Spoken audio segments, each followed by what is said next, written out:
Welcome to Cover Your Eyes podcast. Today we're talking about Mr. Mom from 1983. Hi, Sarah. Hey, Holly. How's it going there? Pretty good. Just I feel like I'm being Mr. Mom to this puppy. I'm not used to watching. Maybe that's what made me want to watch that movie this week. That's what I'm wondering about right now. I'm in charge of taking care of something that feels very foreign to me right now. I have to go through these routines that I'm not used to. Like Mr. Mom. So, what's your memory of Mr. Mom? Oh my gosh. I love this movie forever, like for as long as I can remember. Thought it was so cute. I mean, even as a kid, I guess as a kid, you don't really think about like the marital aspect and like the role reversal aspect, but maybe you do a little bit. And I just liked the little boys in the movie. I thought they were adorable with their whoopee and all that kind of stuff. I don't know. I just think it's such a cute, funny movie. And I always liked it. And I watched it again and I still like it. So, I saw this movie like probably 1985 or something like that. At home. I watched it with my mom. And I really liked it, and I thought it was funny and goofy and cute. And I remember giggling a lot and thinking that Jack, what's his name? Michael Keaton? Michael Keaton. I kept thinking Diane Keaton. Like, it's not Diane Keaton. No, definitely not. But I remember thinking like that he was like seemed really sweet and like, oh, like what a sweet guy, and that stood out for me even then in a world of Hollywood movies where the guys are terrible even when they're supposed to be the hero. That's true. So Mr. Mom really stood out as an actual hero, I guess, if you want to call it that. That's true. One of the things I learned from watching this movie as a kid with my mom is that she's really a frustrated housewife who didn't want to be a housewife and really hated Carolyn, the mom in the movie who goes to work. And I couldn't figure out why she was like constantly kind of making rude remarks about her when we were watching the movie. And then when I watched it this time, I was like, oh, that totally makes sense to me because she's like a stifled career woman that never had a chance to have a career because she always had a kid to raise and was from a generation where the mom stays home and the dad goes to work. So that was very interesting and kind of eye-opening for me. But it also was an example of how when I watched a movie that was actually really pleasant and sweet as a child, that there was always a comment from an adult that was like sarcastic and sort of like implying that like this isn't real life and that like real life is actually really hard and shitty. Oh my gosh. And her terrible, internalized misogynistic comments about Carolyn affected me in the sense that it was like this nuisance to put up with somebody making comments while I was just trying to enjoy a sweet movie. Yeah. And it stood out to me as a kid of like an alarm bell, like one of the first alarm bells that went off with my mom where I was like, something's very odd here with the way that she responds to things. Like, why can't she just enjoy the sweet movie? Yes, exactly. Why does everything have to be turned into something that is a concern or an anxiety? Or something that, like, everything has to be a sarcastic comment because it's like, that's not real. that's not going to happen. And it's like, when you're a kid and you see these things and they all look good, you hope that they happen. And then when you hear an adult just like dumping on them, you're like, oh, okay. This seems pretty like normal to me, but apparently that's hard to achieve once you're actually an adult. So what's coming up for me? Exactly. Since you're being a mom, since you're a mom right now, Oh my God. I'll cut you a break and I'll do the summary today. Yeah, you did such a good job on the summary before. Oh, thanks. Definitely do it. Okay, so Mr. Mom, Jack he's bringing home the bacon. He's an engineer. He makes cars. He's like, I'm a car maker. This is what I do. Going to work with his boss. It's the most awkward carpool because once they get there, his boss, who's driving them all to work, fires them all. Then he comes home. He's like, hey, I lost my job. And Carolyn, his wife, and then they have three little kids. She's like, you know what? It's totally fine.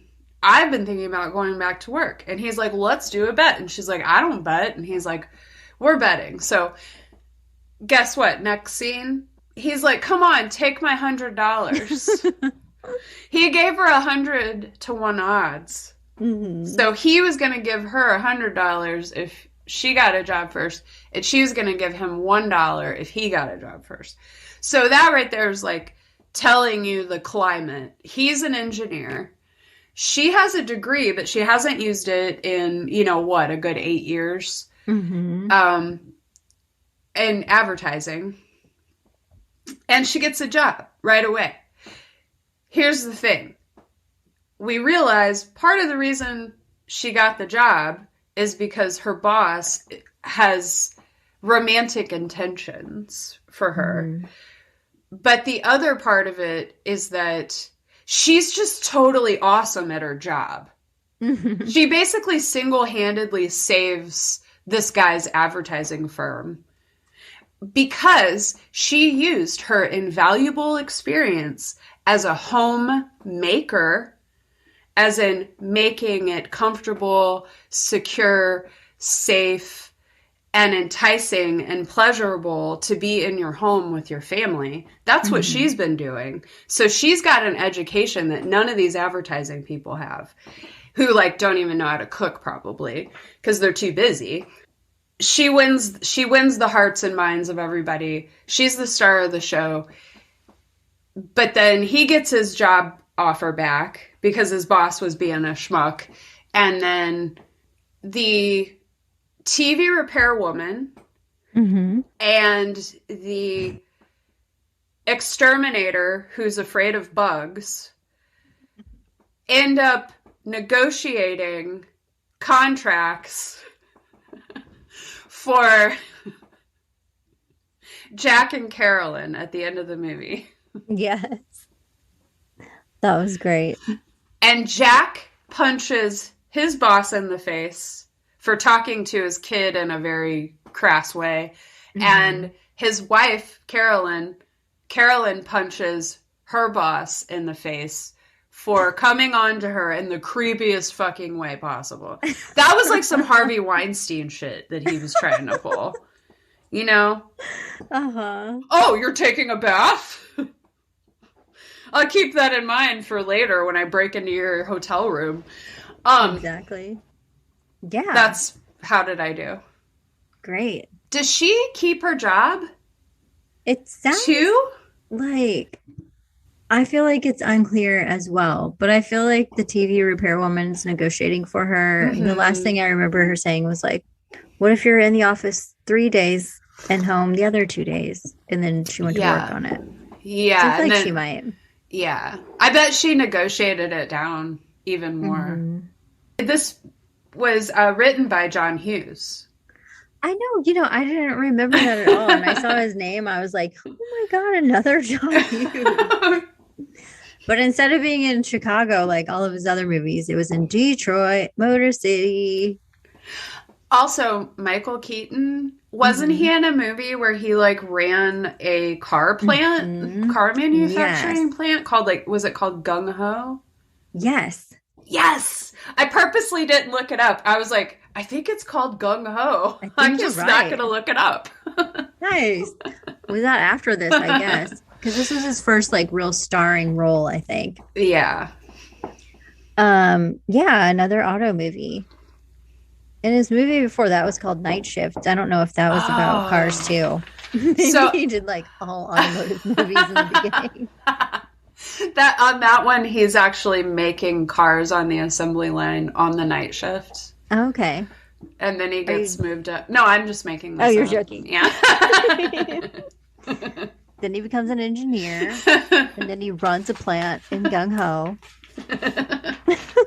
Exactly. Yes. So John Hughes. Oh my goodness. I Yeah. know. So, and it's interesting because, you know, the main, obviously, like the main messages, like the obvious messages of this movie is that, like, you need to take pride in what you're doing. Like, no matter what your job is, you can have pride in it. And that, like, these jobs that we brush aside as being, like, not as important are actually more important and are actually, like, the root of all the other things that become stable only are stable because you have these basic needs met. And a homemaker is somebody who meets your basic needs.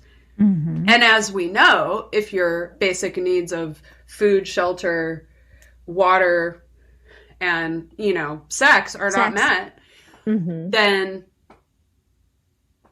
you're not going to be able to advance in your career. You're not going to be able to be a go-getter out in the world. That's a good point. These are valuable skills. And they are skills. It's not just something that's like everyone can do. And he demonstrates that when it's his turn to stay home and be a homemaker. It's not easy.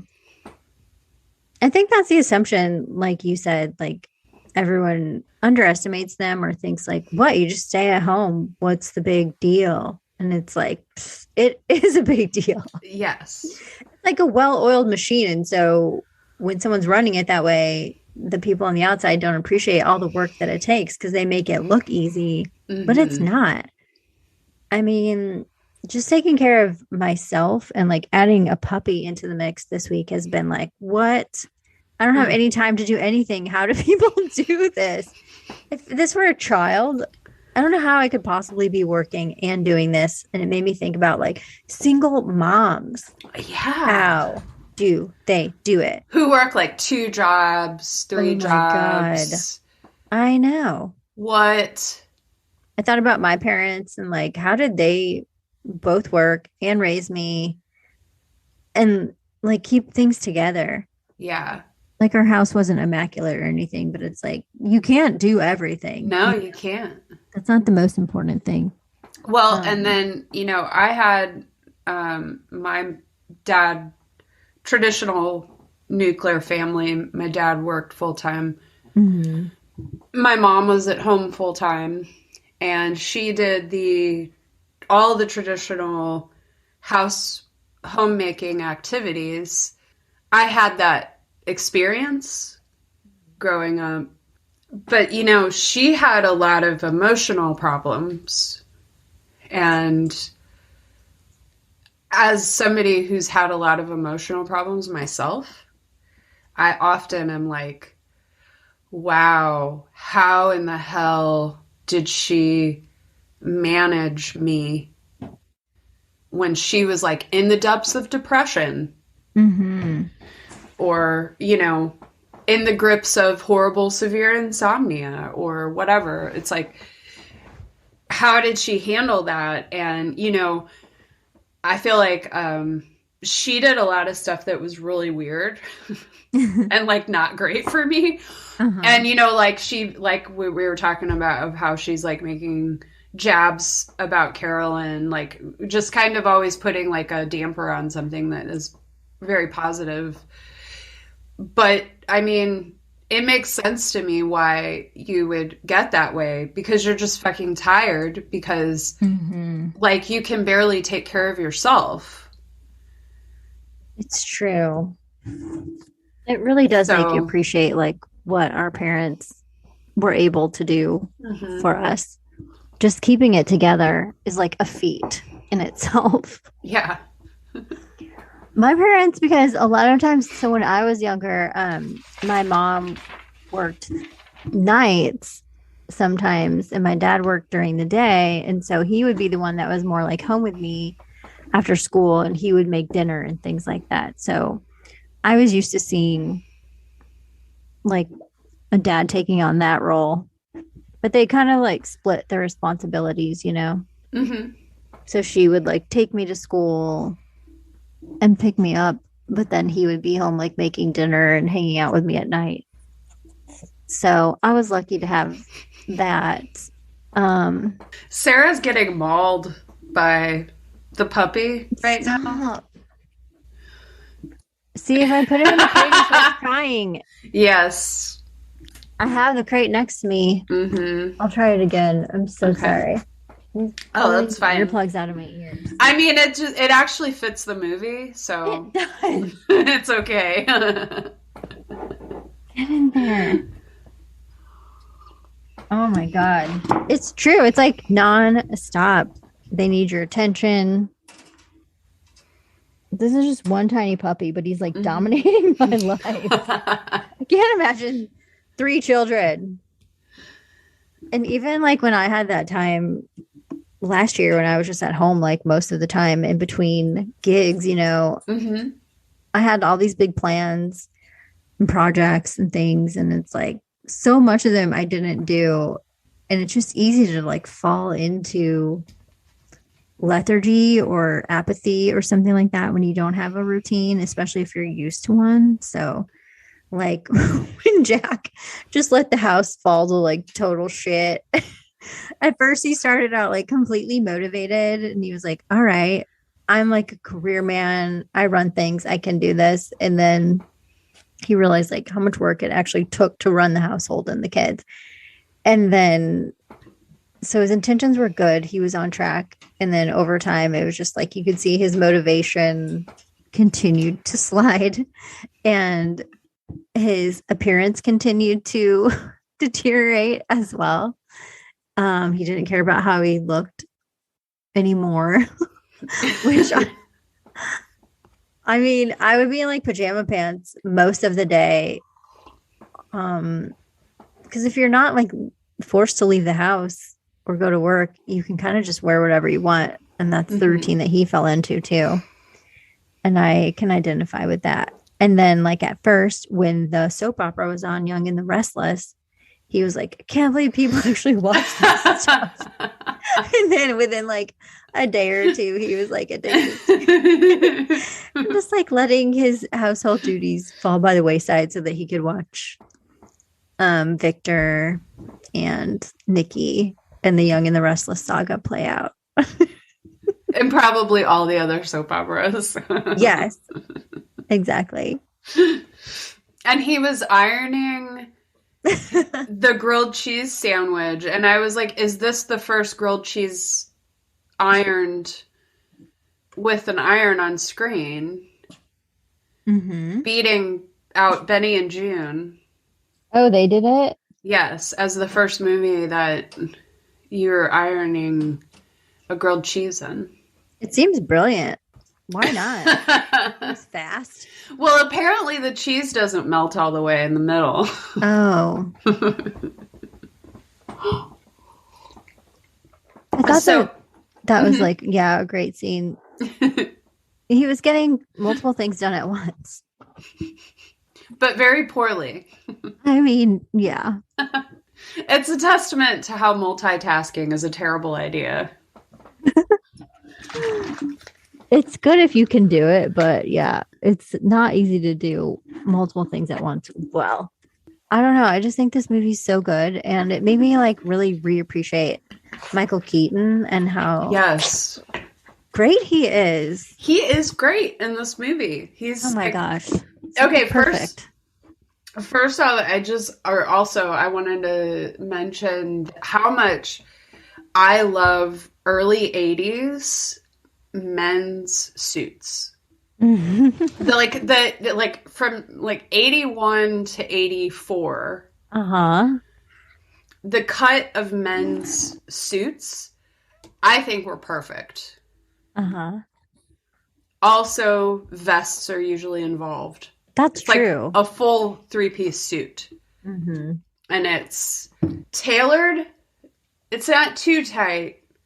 I just think it's perfect. So when I saw him in the suit, I was like, this is the suit. Like basic, but good. It doesn't have like giant shoulder pads yet. And it doesn't Mm-hmm. have like that big, like retro zoot suit look that the 90s suits got. The worst. It's just like a classic. Yes. I love that all of the decor in the movie too. Their 80s house is just like perfect. And her outfit when she goes back to work on the first day is just like perfect 80s outfit. I love it. So I didn't really remember this movie very well, so I wasn't sure what the statement was going to be. Because this is like clearly a movie that's making a statement. It's called Mr. Mom. It's in the early 80s, a time when people were not really sure what the hell to do with women. Are they housewives? Are they sluts? Right. Are they moms? Can they be all of those things? Can they be a Ideally, career they're all. woman?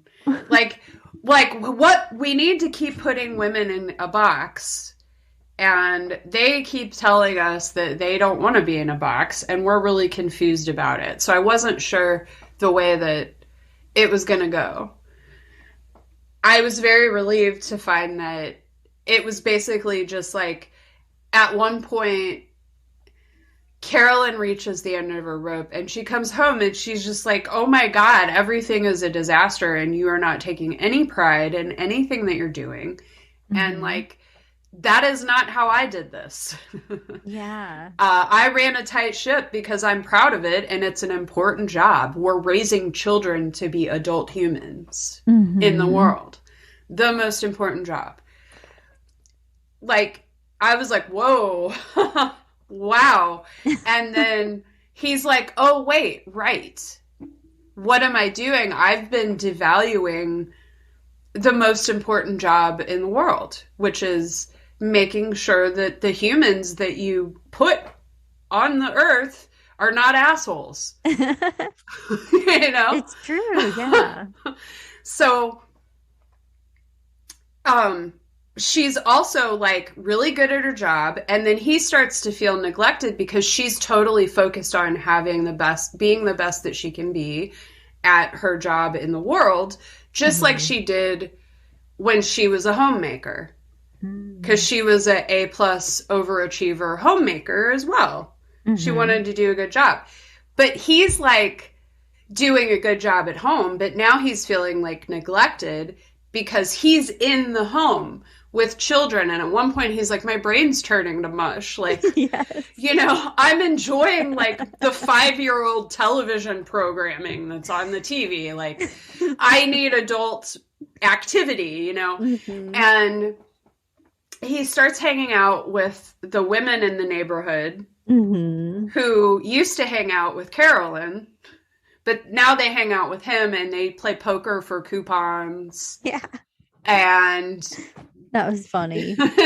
And Joan is like trying to seduce him. Yes, and Jillian. Yeah. One of the things that's great about this is it gave men an opportunity to identify with their wives. Through this man, Jack, in this movie, who they can identify with. He's the breadwinner. He's taking care of his family. He's doing the right things. He loves his wife. They can identify with that. But what they can't identify with is that their wife is feeling restless and bored and depressed and lethargic. Like, doesn't, like, these guys, like, don't understand why the kids reach a certain age and their wives suddenly want to go to work. But then they watch this movie and they go, wait a second. I think I might get this a little bit more. I feel like I'm talking. No, you're right. That's a really good point, because putting a man in that spot is probably the best way to make men realize what the women have been feeling for so long. And then he feels neglected by Carolyn because she's working so much, trying to just do the best she can to provide for her family, to provide for them. And he understands that, but she has to go on this business trip short notice, and it's Halloween, and he's really bummed about it. And they have this talk, and it's the talk that you always see in the movie when the nagging wife is upset because her husband's working too hard. And the husband's like, come on, lady, just let me be. I'm providing for the family. But they're like completely emotionally absent. Yeah. So it took that trope and it turned it on its head. And I was like, oh my God, how many guys saw this and realized what their wives were actually trying to say, and that their wives actually weren't being nags. They were just feeling like emotionally neglected, just like Jack does when she has to run off on these business trips. That's such a good point. It's true. It only took till like 1983 for someone to figure out how to communicate this.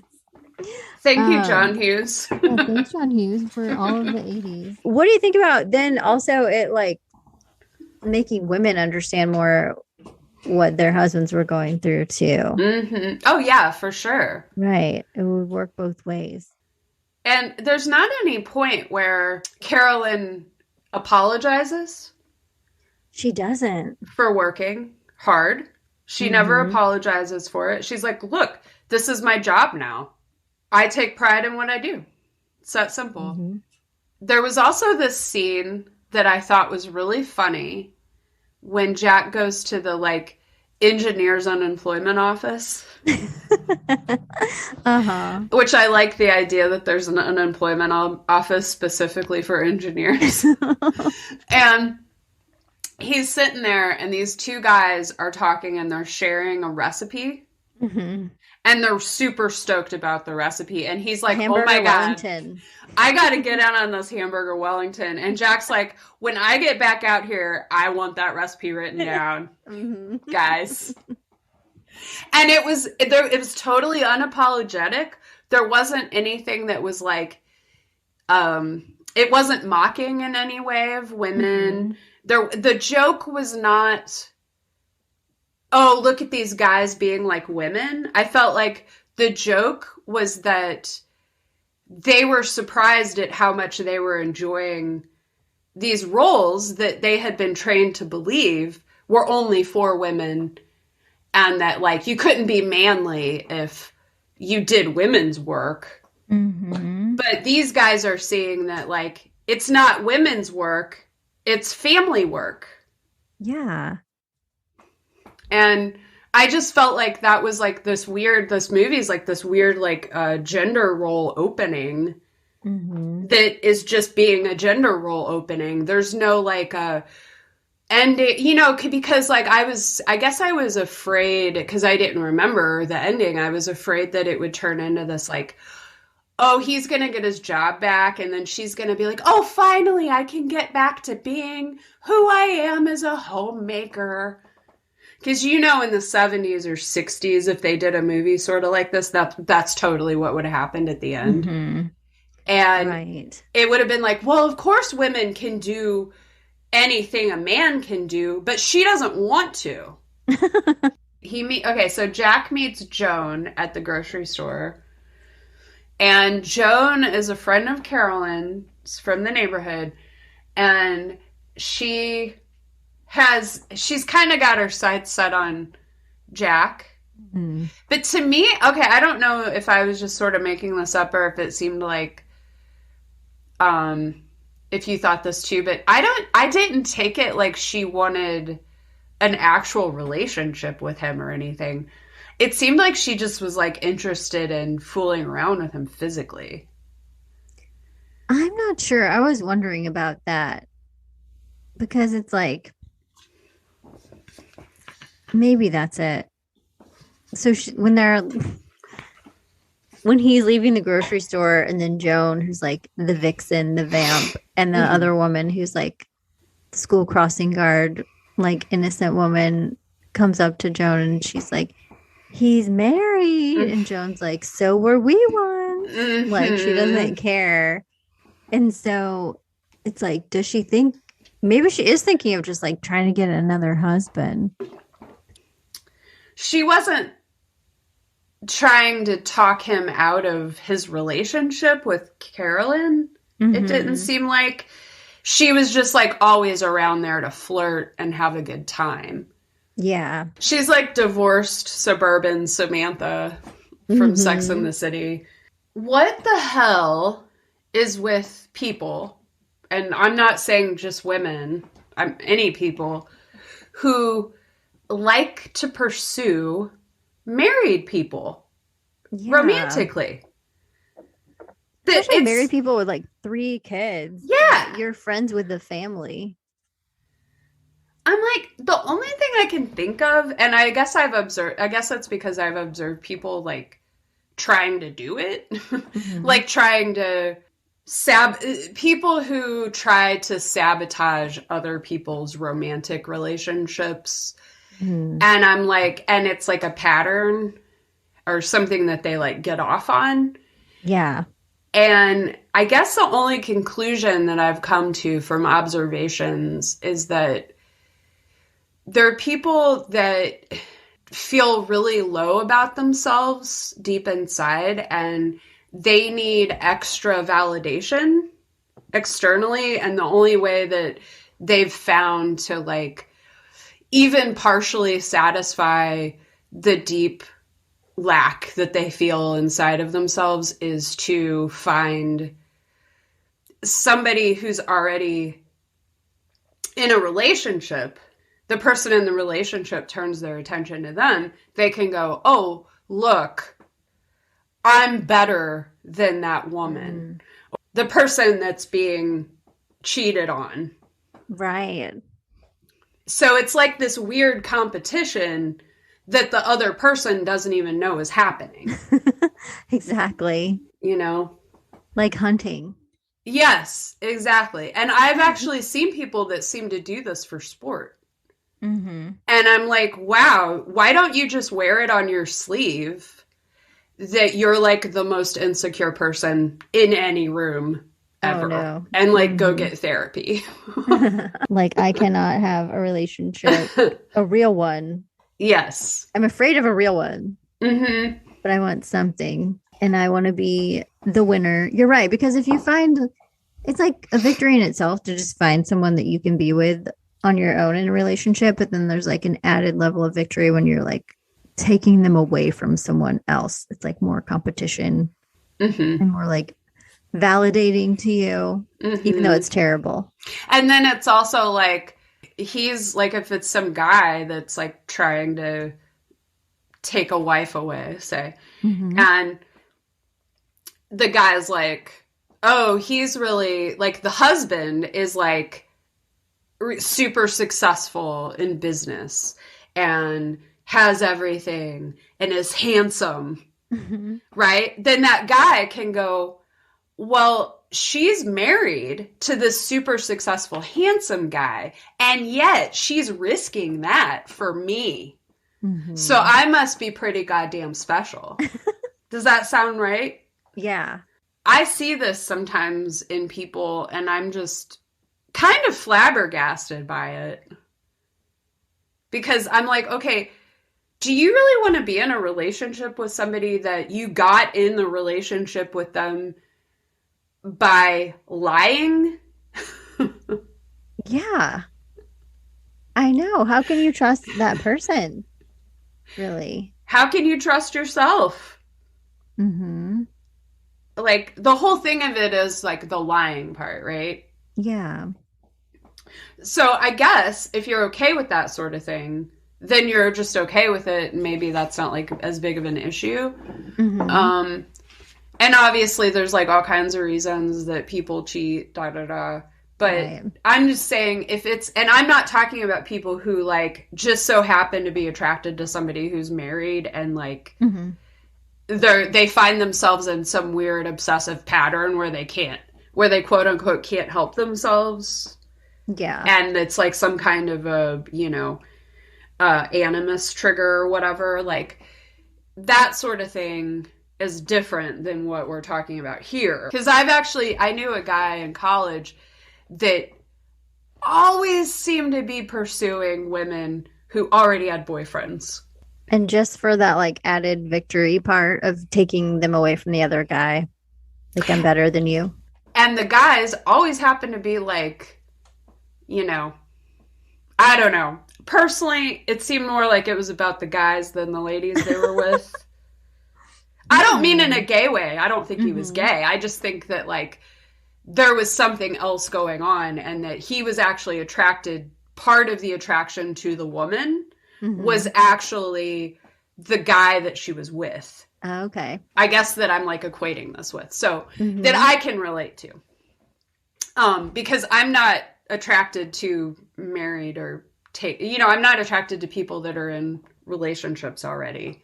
Right. And if I have found myself in that situation, I'm like backing the fuck away very quickly. That's appropriate. Yes. I'm not a complete asshole. It's only like 50%. No. So this one time I was in a vintage clothing shop and an actor came up to me. And I thought, when I saw this guy, I thought, boy, that guy looks like this actor. I'm standing there and he is like, hey, what are you up to tonight? I just told him the truth. I was like, I'm going to go home and study. And he was like, oh, okay. And then he like kind of walked off like perplexed. And I was like, that was weird. And I was like, boy, that guy really looked like this actor. So then I'm talking to my friend later that night and I told her what happened and she's like, oh my God, that was him. He's in town. His band his band is playing tonight. She was like, you could have gotten tickets. Like she was like freaking out. And I was like, ew. Because I don't like it. Actor with a band and he's married? No, he's not married. No, that's not the point. But so this is what I'm getting to with the point of my theory about what I was just talking about. Okay. So I don't like this actor. In fact, I find him to be incredibly repulsive. But most women really think he's hot, or a lot of women. He's a very popular guy in some circles, right? So I was not impressed, right? Yeah. He did nothing to impress me. But here's the thing. After it happened, I felt very flattered because he's a big star and he dates hot women. Yeah. And he thought I was hot too. Therefore, I'm as hot as a star in Hollywood because a big Hollywood star hit on me one time. And so that, I guess that's like how I equate people who are like into married people, not so much because of the person, but because of who they're actually with. Yeah. And I'm not going to say the actor's name because I find him repulsive and I just don't want to talk about people like that by name. I feel like he's like too pretty or something. Ugh. There's something about him that's like, he doesn't do it for me either. He makes my skin crawl and pretty much always has. I think when that show first came out though, when we were like super young, I was like, thought he was hot, but not now. Like as an adult, I'm like, no, there's something. Yeah. That's cool though. That's a good story to like make that point. Cool. I'm glad congratulations that happened to you. Well, it actually, I got like the willies from it. So, That's hilarious. um, also, I want to add, I don't think that people that are doing that are necessarily conscious of it. I really do believe that they are probably just feel like they're being led by their hearts and, oh, it's just a coincidence that the last 6 men I've been involved with were all married. The heart wants what it wants. Mm-hmm. Okay, so here's another thing I thought was really interesting. So whenever Jack meets Ron, his wife's boss, who is very clearly interested in his wife, he's very clearly interested in not just like a sex fling, but like an actual, I'm gonna fucking steal your wife and marry her for my business. Jack immediately, his first idea is to get a chainsaw and exert his like physical prowess with machinery and like construction work. Yes, because when he first arrives to pick up Carolyn, he's coming to pick her up, and then Jack looks out the window and he realizes he's in a bathrobe while this guy's coming up in like a 3-piece suit with the limo, and he's like, I need to up my game. I can't let this guy see me in my blue fuzzy bathrobe. So yeah, he immediately goes and changes into like a sleeveless shirt and denim overalls with the chainsaw, and he brings the chainsaw into the house while it's running. Which is like the first clue that he's not used to using a chainsaw. Yeah, and Ron's immediately on to him that he's not a do-it-yourself home improvement guy. No. But I thought, that's a really interesting take that I find men often have, of where they sort of like puff up physically and make themselves try to look as manly as possible through their like physical achievement in some way. Yeah. And I thought that's really interesting because that's a very active position with your body. Where with women, it's like traditionally the idea of what is attractive is not how she uses her body, but how she looks in her body. Yeah, it makes me think of like every nature show where it's just like the two bucks fighting over the doe while she's just like quietly sitting there. Or like the male birds doing like their dance, puffing up their feathers while the woman just sitting over there like, whatever, whichever one. Whoever's stronger. Or has the prettiest feathers. I'll just be here waiting. Yes, it's very like that. I don't know. I just feel like this movie is such a good example of like a marriage and a family. It seems so sweet. I love it. Yeah, like even when Joan is being her most flirtatious and like literally sticking her very nice cleavage in his face. Yeah. I very much appreciate Joan's cleavage. It's lovely. That he looks, because he's like also appreciating Joan's cleavage. But I never got the sense that he was actually really tempted.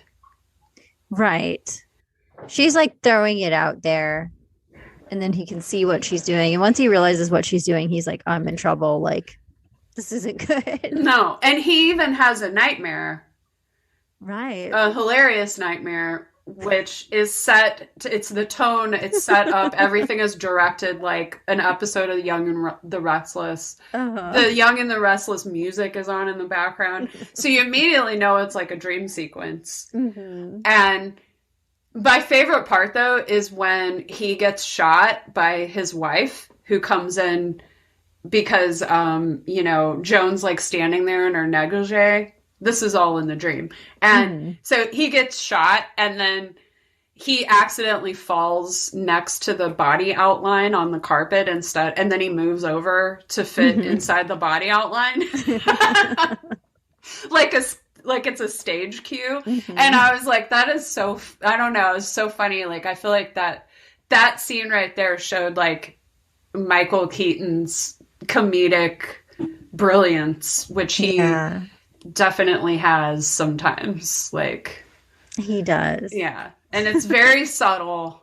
And I guess I never really was like a Michael Keaton fan necessarily. It was sort of like sometimes I'd see him in a movie I liked, like this one. And sometimes I'd see him in other movies and I was like, whoa, this seems super serious. And then but watching him now, I'm like, oh my God, I totally understand why people really love him. Yes. There's something about him. Yeah. And it's like, he's not obviously like traditionally handsome or anything like that. It's just, he has like a good presence about him. He seems like a comforting presence, like someone that you know or that you could hang out with, like an everyman. Yeah. And he also has like there's like, he definitely, he provides a sense of safety in this movie. That I don't often see from men in movies from 1983. So he's definitely a standout. And then, at one point he's just like, even though he thinks, so then there's of course the miscommunication where he thinks that his wife is cheating on him with Ron. And so he kind of loses his shit, and so he like, so then Jack is upset, of course, and Joan sees the opportunity right there, right? But even still, he's like, wait a second, like, this is not, I'm in love with my wife. Like, even if she did cheat on me, which I think she, I'm thinking right now she did, I still can't do that to her.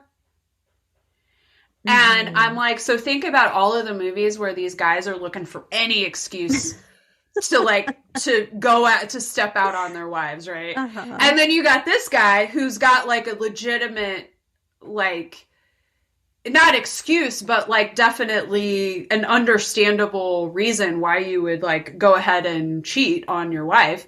Right. If you thought that she had already cheated on you, that he still isn't going to do it because it doesn't feel right. Yes. And that's just like extremely refreshing. It is. See in a movie. Beautiful. Yeah, because she's gone off to California. Like, she had to leave on Halloween, so he was already upset about that. The kids are trick-or-treating, and he's like, these moments go by so fast, and you're going to miss it. First excuse to cheat. He calls because the boys are like, I want to talk to mommy. And then he's like, okay. So then they call the hotel room. The little boy calls, and then a man answers, and it's Ron, the boss. And then the dad calls back, and he's like, who is this? Or he was like, where's my wife? And he's like, she's in the bath.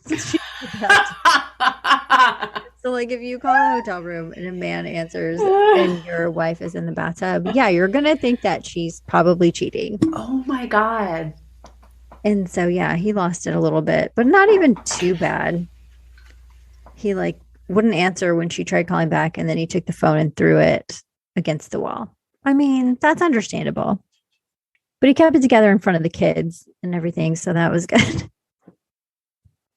And then he was going through all the reasons, like, so, like you said, once Joan found out about it, because the woman who was babysitting, like, immediately went and spilled the beans to Joan. And also the woman who was babysitting is the wife from National Lampoon's The Christmas Vacation and the other ones. I think she's Cousin Eddie's wife, right? You're right. She is Cousin Eddie's wife. That's how I know her. Yeah. I just realized it this time watching it. But so yeah, Joan comes over, and then she's like, I'm gonna jump on this opportunity while she's out of town, and I know she's cheating. And so he's going to take a shower because he's been painting and like doing all this remodeling around the house. And even when he thought she was cheating, he like went crazy and did like all this housework, like home improvement projects. So he's in the bathroom, like the shower's running, and he's just like talking it through to himself, like, what am I going to do? Like, I'm in trouble. I know she's out there waiting for me. And he goes through, he's like, the kids would tell on me. So he's like kind of thinking about it, but not really. And then he just goes through this whole list. And then finally he gets to like Z and he's like, I love my wife. So he's gone through like every scenario possible. And then he's just like, no, I'm not going to do it. I love my wife. Yeah. And it's so nice. And then even when he comes out, like, so like the wife, Carolyn, comes home while he's in the shower and sees Joan and Jillian. She's like, what are you doing in my bedroom? It looks very bad. It looks so bad. She's laying on the bed with 2 drinks next to her. I mean, while he's in the shower, like getting ready. Also, the bedroom is completely redecorated. So imagine you walk into your house. You haven't been there for like a week. And you go into your bedroom. There's another woman laying on your bed next to some drinks. But also, the room doesn't look anything like your bedroom. It looks completely different. I mean, that would be like a total mindfuck. That's true. Yeah, it was all different. It's from the Sears Safari collection. I actually really like the bedroom, the way he redecorated the bedroom. Yeah, it looks pretty nice.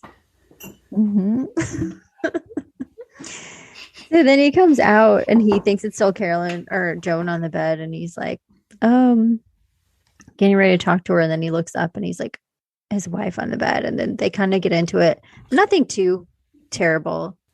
Well, I think they have like a deep fundamental understanding that like they love each other. So yeah, I got the feeling that even if they had both cheated, they would have been like, that was fucked up. Like, we need to reevaluate and make sure that this doesn't happen again, and that it wouldn't be like, I don't think they would be a couple that would actually get a divorce over it.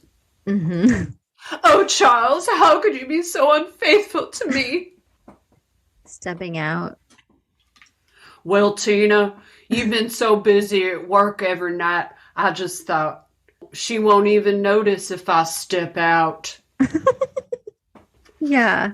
I thought that was kind of weird. So, like, you mentioned the poker game. So that's the first time that we really see him like hanging out with the ladies. And his wife is working like pretty late every night.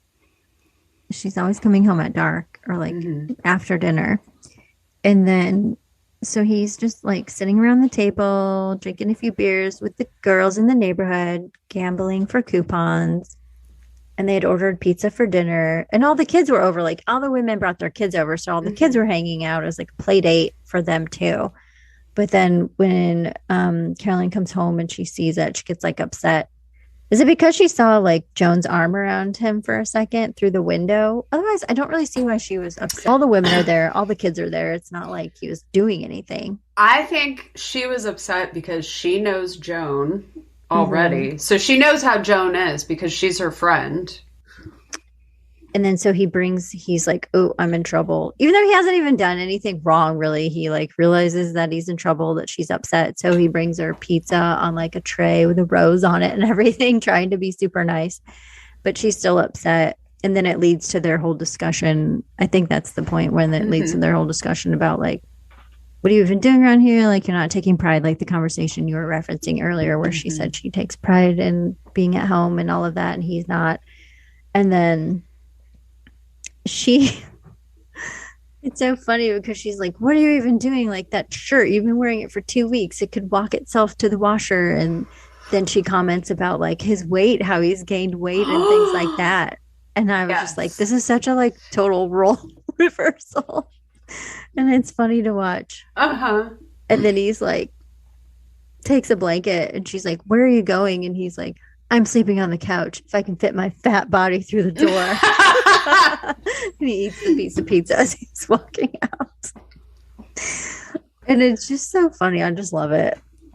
But it's like she's being pretty awful to him. But that's usually like, the role that you're hearing about the woman who's like, a housewife, and then she kind of like quote unquote lets herself go because she's dealing with all the other stuff around the house. And And then she's had how that children. happens. Yeah. And she's like put her body through having children, which is hard to recover from, which she doesn't even have that excuse. I just wanted to interject that people who are fat get bullied about their weight the most by their significant others and closest family members. Ooh, really? Yeah, and it's super fucked up, and people feel entitled to say, make comments, controlling comments or degrading comments about about their quote unquote loved one's weight because they're like, I'm just doing this for your health. Right. And it's like, great. So you're like emotionally abusing your loved one, and you're putting their body into a stress response, which is a known factor in weight gain. Good job. There's another thing in this movie that was related to being fat, and it's when they're at the poker game and they're trading coupons, and somebody has a coupon. Annette, I think, says like, she's like, oh, those Sun Pure frozen entrees, my dog wouldn't eat them. And then it pans to the quote unquote fat lady who's like really just sort of like what would be an average size today, saying, while she's eating candy, saying, I love them, I do. And I was like, that's just like a little dog whistle dig that you don't notice if you're not fat. But I bet a lot of fat people saw that and it hurt their feelings. Oh, yeah. Yeah, because I didn't take it that way. I didn't realize it. I guess for an 80s movie, that's pretty subtle, though. By 80s movie standards, that's still sensitive. Oh, no, it's incredibly sensitive. And also, like, I think those kinds of jokes could actually you could probably still get away with those kind of subtle comments today. But I just started noticing what is happening when there's a fat person on the screen in a movie. And what I'm noticing is that they're generally treated in a particular way, and they generally have a very similar personality that always has something to do with food. That's just an aside, but I thought I would point it out. Yes. For those people who like it when we don't like things in the movie. Right. That happens. There's not a lot in this movie that I don't like. Exactly. So you've got to point out something. Yes. So speaking of bodies, the scene I remember from childhood is when they take the ladies get together. He's had a rough, and the ladies take him out to dinner to like comfort him, and then they rope him into going to the strip club, the male strip club. And he's so great there. Yeah, he's like totally cool with it. He gives one of the dancers $1, and then, I mean, he doesn't stick it in his G-string or anything, but he's just like, here you go.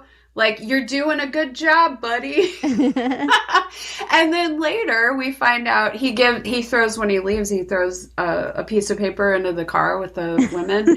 And he's like, here, maybe one of you guys can use his phone number. Like, the dancer gave me his phone number. But he's super chill about it. Yes. He's like, isn't that funny? The dancer gave me his number. Yeah, and there was no slurs or anything terrible. It just was. And then they went on with it. Exactly. I know. It's so great. Yeah. It's like 1983. Very refreshing. I know. This movie still feels kind of modern. It does. I think you could totally do it now. I mean, I don't want anyone to. Don't try to remake this, people.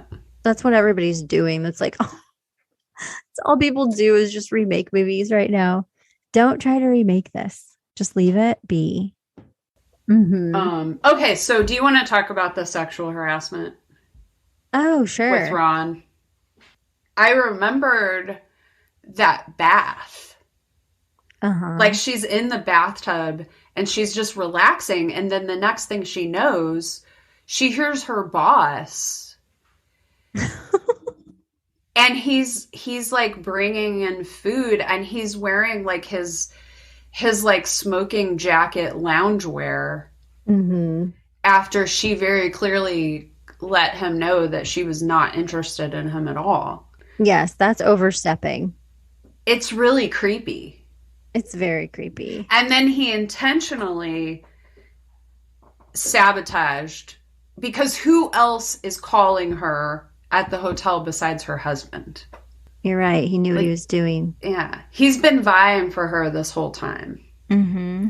The husband and the wife are both presented with a series of scenarios that in other films would have led to cheating Yeah. on their partner.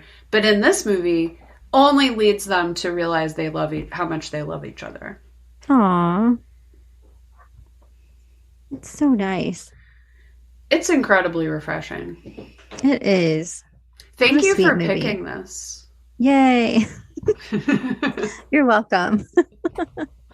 Because I had no idea. Because I have been completely submersed in Christmas movies Oh, yeah. since we last spoke in our I feel like Christmas you really turned extravaganza. around on that.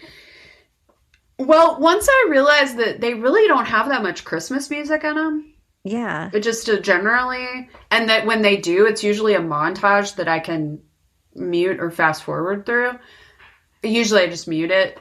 Mm-hmm. That it's fine. Wow. But here's what's happening. I'm realizing that like when you're a little kid and they have that PG rating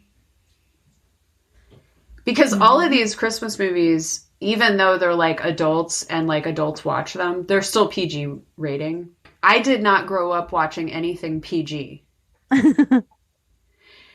Mm-hmm. And what I'm being offered with this Christmas movie selection is an opportunity to immerse myself in a world that is safe Mm. and where I know that, sure, things happen that are stressful, but nothing really terrible is going to happen. It's just like the most stressful thing that's going to happen is that, like, you don't get like something that you want but like nobody's going to jump out with a knife and like slit your throat. You're not going to fall in love with the serial killer. Mm-hmm. Your husband's ex-lover isn't going to kill your bunny rabbit. Like none of that stuff is going to happen and you don't even have to worry about it happening. And I'm like, I did not get that as a child. So it's been really nice and I've just been I've like completely left all my sarcasm aside. I even quit counting the tropes. Wow. I'm just like letting myself relax Oh my gosh. and taking a breath and going, the world can be safe. Hmm. And like giving like my inner child that foundation back. Wow. Or not This even is back, amazing. but like building that foundation because I never had it. So Mm-hmm. before, and then I watched. So I've watched like probably at least one Christmas movie like every day since Christmas Eve. This is so mind blowing for me. I feel like proud, like I helped convert you a little bit. I love you you totally did because I was like, if Sarah's into this, I gotta check it out. it. I liked that the advertising agency was full of jerks. Whenever she's doing her pitch to the guy for Schooner Tuna, who is like, their main client that the company's depending on, and she gives them, like you said, she uses her experience as a homemaker to tell him what people would really want rather than like all the gimmicky stuff he's been doing. And it's to like lower the price while people are going through a financial crisis, which was happening in the early 80s and which is happening now. When is it not happening? And it's like, whenever this crisis is over, we'll go back to our normal prices. And then it's like schooner tuna, the tuna with a heart. And he was like, I love it. It's like so American. It's bleeding heart. That's America. And he was just like capitalizing on capitalism, I guess. He was just like, yeah, Americans are going to eat this shit up, basically. Let's do it. Mm-hmm. Yeah. How can we capitalize on people's emotional weaknesses? Mm-hmm. And, it's like I listen or watch something and it's like, especially when it's like a drama or thriller, then you go to the commercials and it's like a home security commercial. Or like, for anti-anxiety pills prescription or whatever it is. And I'm just, or beer commercial or whatever. And it's just like, what? Like you're watching something to stress you out. And then the commercials are all for like de-stressors. Yeah. Ways to numb your stress. Yeah. Let's offer you these solutions of numbing your stress so that you don't actually note it. And then all of the things that they're offering are devices that are just numbing agents, like you said. And then you ingest those and then you don't notice how anxious you are.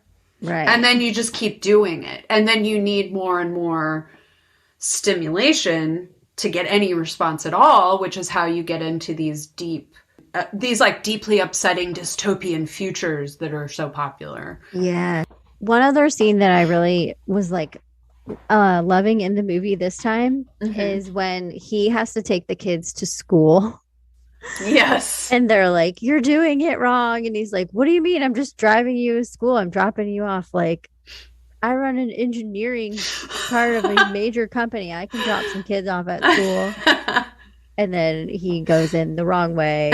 And the woman's like, you're doing it wrong. And then the mom is like, drop off at the north, pick up at the south, asshole. Or something like that. Yeah. Just getting like shamed all over the place. And he just like sinks down in his seat. And it's like, I totally identify with that because after having to take my niece to school a few times, it's like really intimidating. There are like rituals that people go through, and if you're not used to it and you don't know the rules and the way that it's done, you like stand out, and then the kids get embarrassed because everyone's noticing, and it's just like it's a high pressure situation. I could see that for sure. Picking up and dropping off, because I've been that person that's like doing it wrong, and then you feel like everyone's staring at you.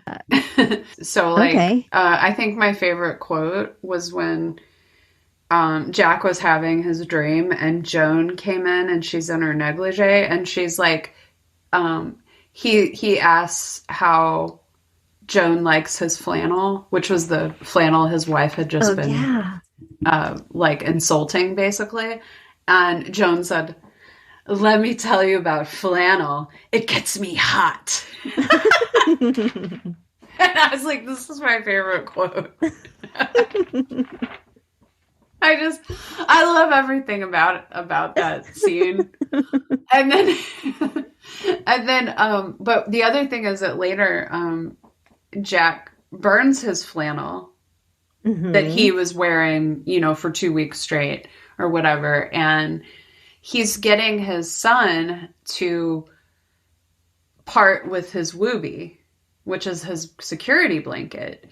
And it was like a very clear message of like, Jack is ready to step back out into the world in the sense of like being a responsible person and like taking care of himself and feeling secure in himself. So he doesn't need his security blanket, the flannel shirt.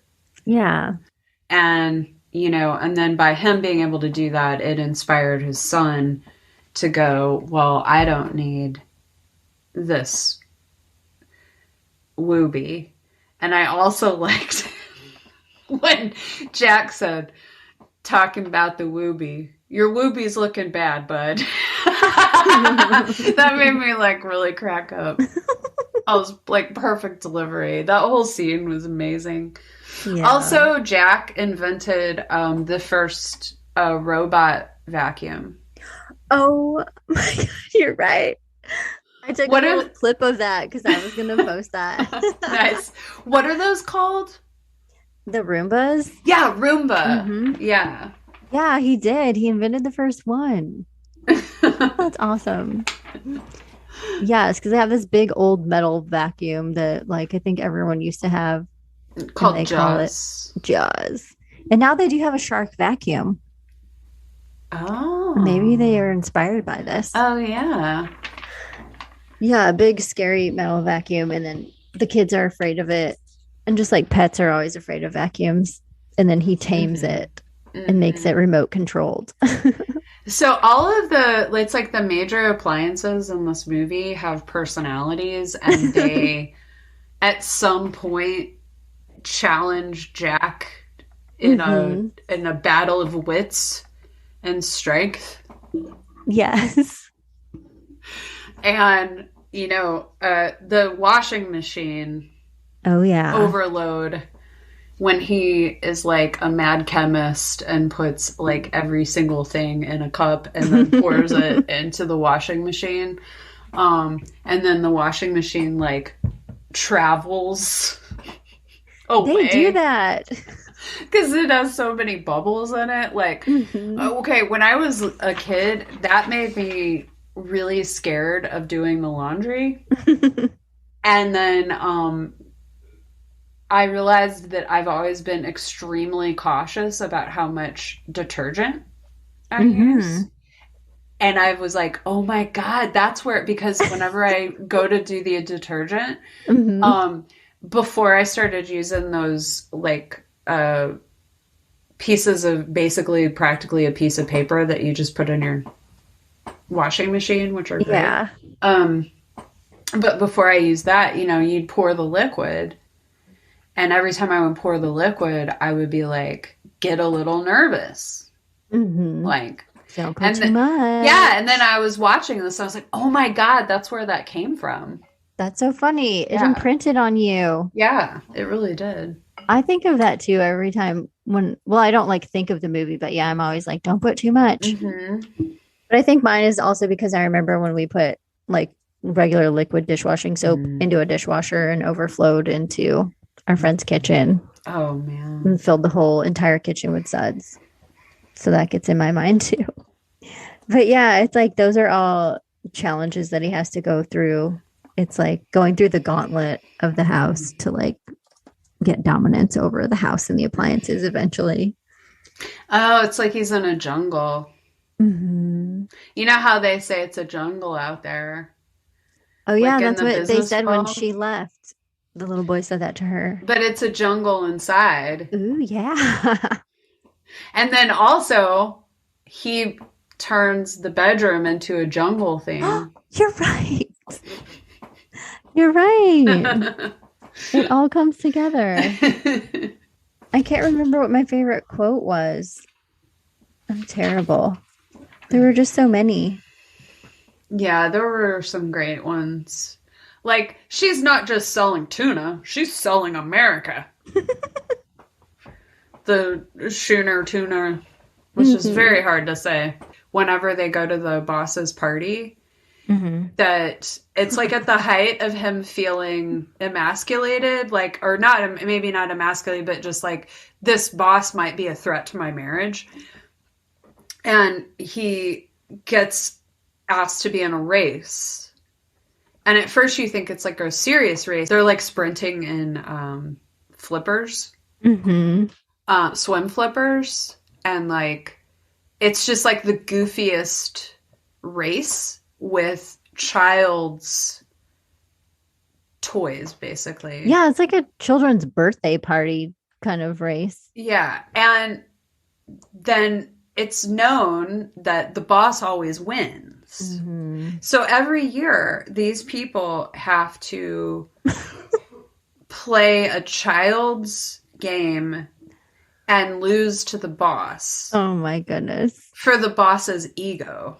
Mm-hmm. I don't know. To me, it like pointed out how a lot of times people, like people who've had a lot of privileges, like his dad owned the company. Like his Mm-hmm. grandpa built the giant house that he lives in now. Like he didn't like do anything on a foundational level Right. for himself. And he's been handed everything of importance. He doesn't like understand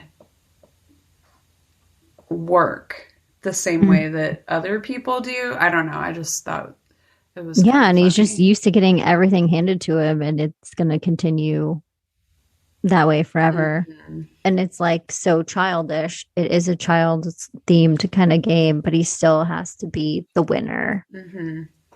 because he's really just a little spoiled brat Mhm. with a mustache and an important job that was handed to him. Yeah.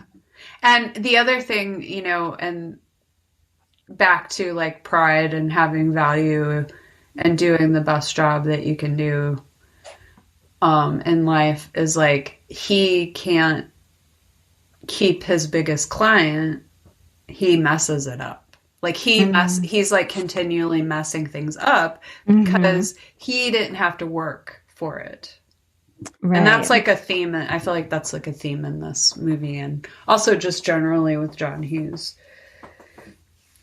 It's like if you are handed a company like that and you already have all of the money, you can be put in the position of power because you have the money to hire the people that actually are doing things and running the show for you.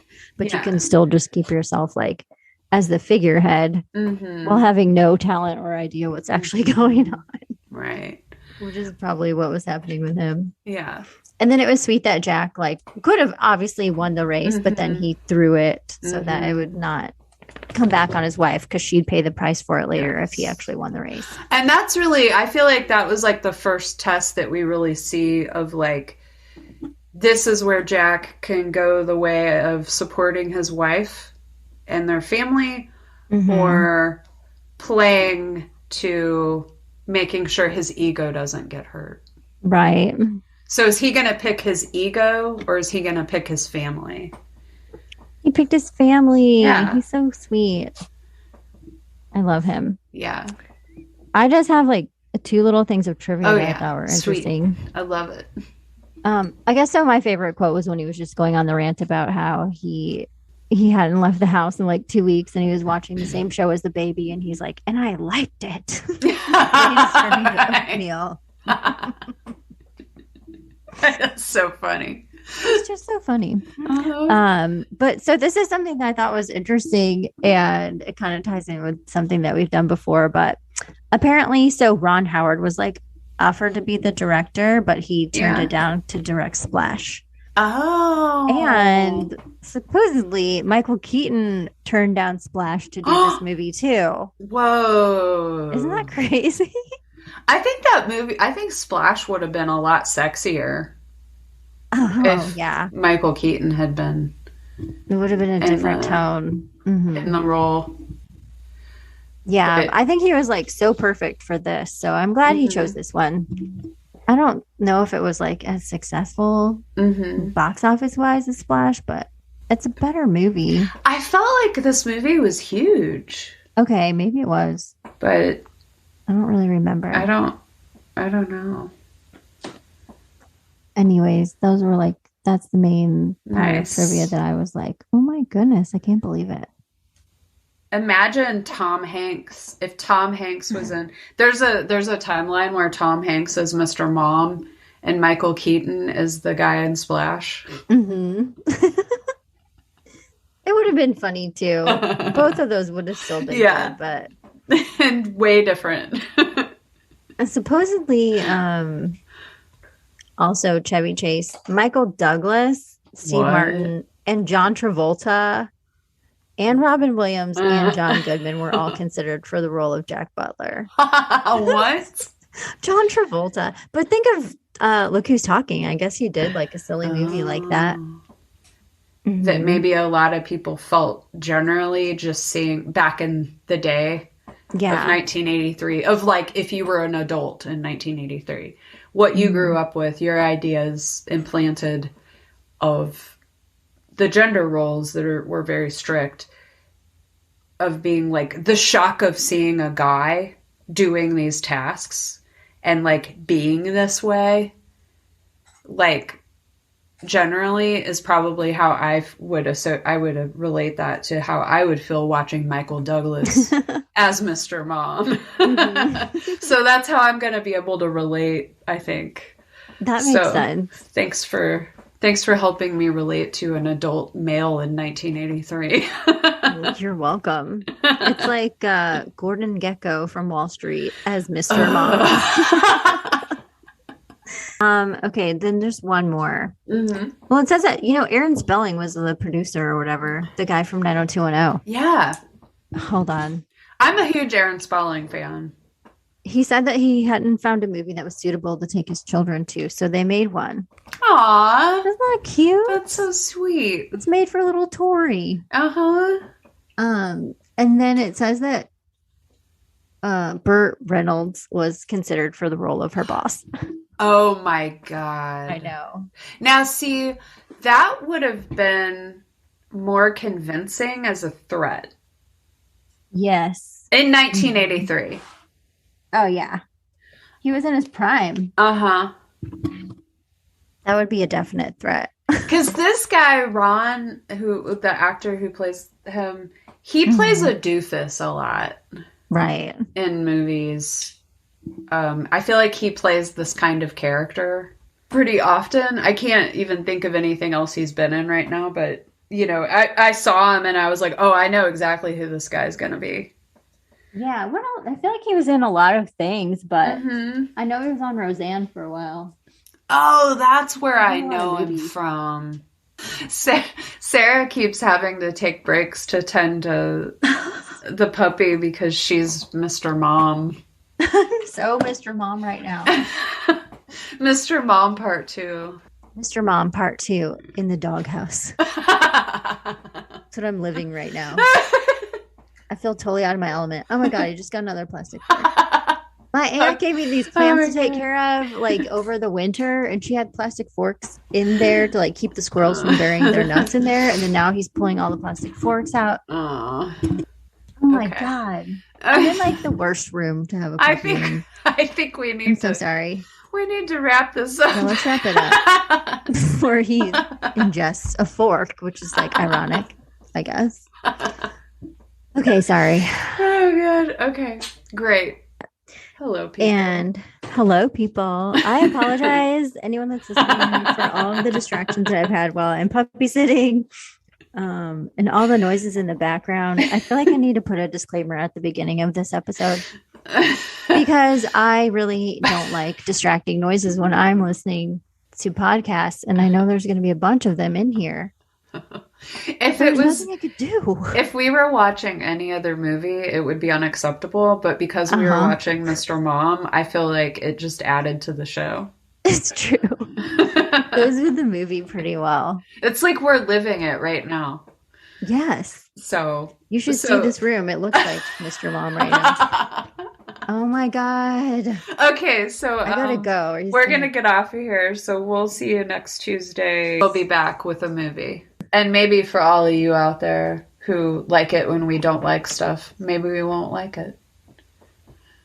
Yeah, let's pick one we don't like. Yeah, for all you wicked listeners out there. Okay, bye. Bye.